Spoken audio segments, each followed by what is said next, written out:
Hey guys, welcome back to App Mentor. In this video, let me show you how you can 3D text in After Effects.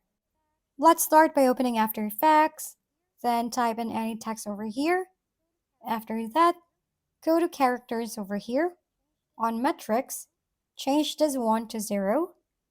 Then go to the text on the bottom. Over here, create a new one. Then select Solid on this prompt. Then put this one on the top of the main text. Then head over to the Effects and Preset.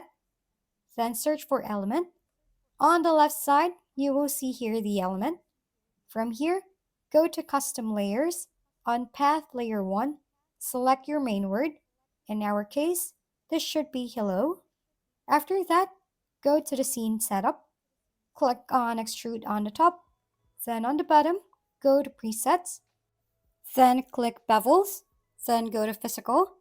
Here, you can choose the style of your 3D text. Once you're done choosing, click OK over here. Thank you for tuning in to App Mentor. If this video is helpful, please don't forget to like, hit the subscribe button, and leave a comment for any suggestions. See you on the next video.